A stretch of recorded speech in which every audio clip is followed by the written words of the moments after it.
Dans un petit village niché au cœur des montagnes, vivait un jeune homme appelé Éloi. Il était connu pour sa gentillesse et sa capacité à résoudre le problème de ses voisins. Cependant, Éloi avait un secret. Il était le descendant d'une lignée ancienne, un groupe de forgerons réputés pour leur talent, mais aussi pour leur malédiction. Chaque génération, un objet particulier était forgé et destiné à être offert à un proche. Mais cet objet, malgré son apparence innocente, portait en lui une malédiction fatale.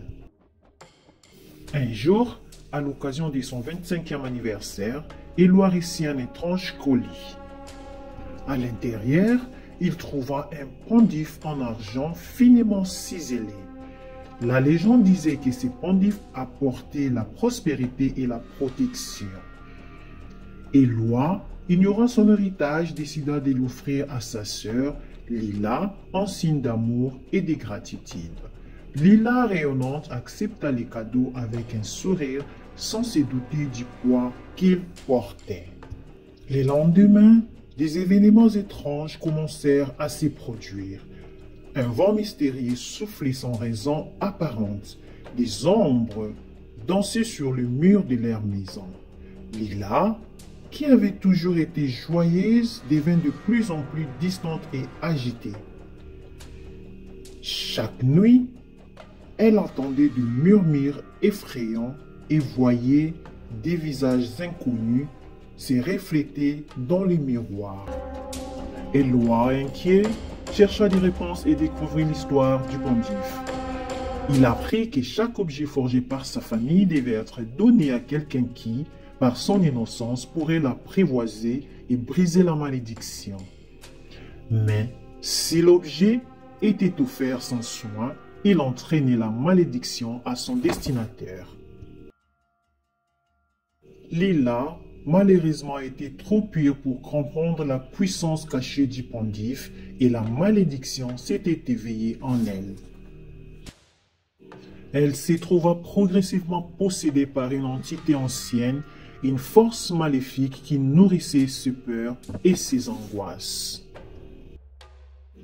Éloi se rendit dans les montagnes, là où ses ancêtres avaient forgé les objets maudits.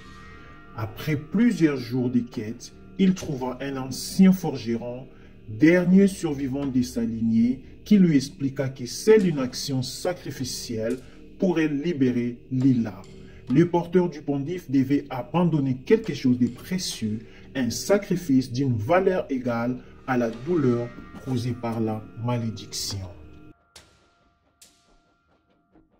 Éloi revint à la maison, son cœur lourd de doutes.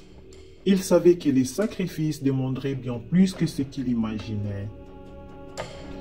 Il avait l'option de briser la malédiction en abandonnant le pendif pour toujours, mais il risquait de perdre sa sœur à jamais.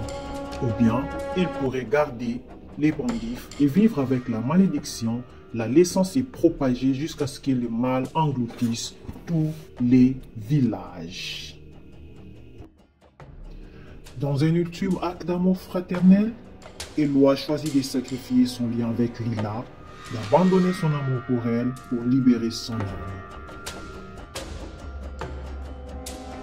Il prit les pendifs, les plaçant dans le feu ardent du vieux fourneau du forgeron et regarda l'objet fondre en une flamme éclatante. Le vent se calma, le murmure cessèrent et Lila, au bord de l'agonie, retrouva sa paix.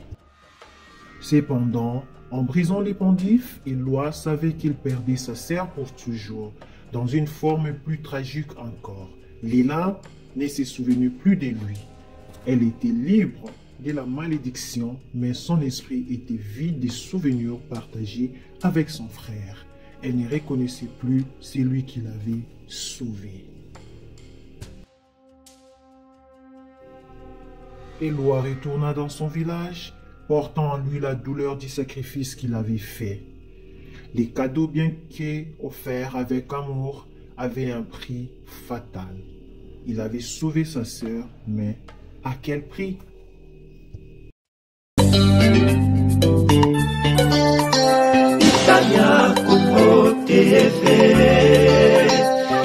Tania Congo.